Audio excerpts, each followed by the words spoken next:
Maria paced in front of Lisa's home office, hesitating before knocking. It was already 7:20 p.m., and she had tried Morris's line over a dozen times that day to no avail. When she finally tapped twice and entered, Lisa was seated by the window, reading a leather-bound journal.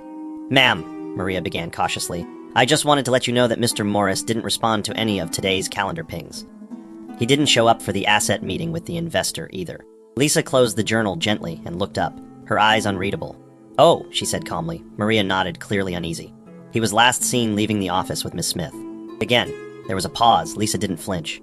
Instead, she looked at her assistant and asked, "Do we have copies of the board activity logs from last quarter?" "Yes, I archived them on the secured drive, under your instructions." Maria's tone grew more firm, sensing Lisa wasn't just asking idly. "Would you like me to extract them?" Lisa stood, smoothing down her blouse, and walked to the large cabinet in the corner. "In a bit," she said softly.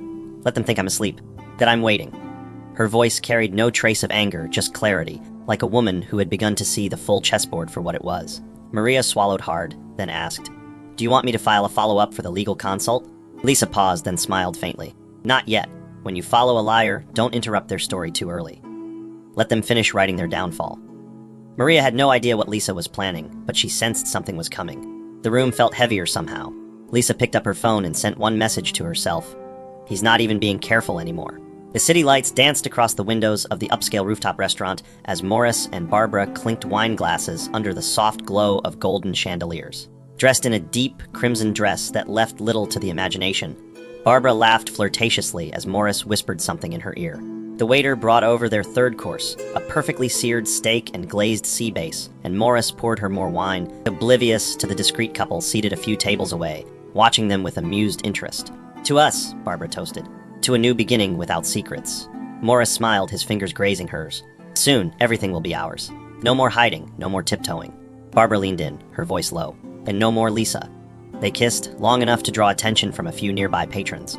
And just a few feet away, a journalist with a blog to feed took out her phone and captured the moment. Cassandra Ojo, the anonymous gossip queen of the city's elite scandals, didn't need to guess who they were. She knew Barbara's face from the tech circles. But this was headline gold. The kiss, the laughter, the expensive wine. And most importantly, the company lanyard still hanging from Morris's pocket, clearly visible. She uploaded the photo to her drafts folder, then discreetly captured another image as Barbara whispered something in Morris's ear, causing him to burst into laughter. Cassandra raised an eyebrow. It was obvious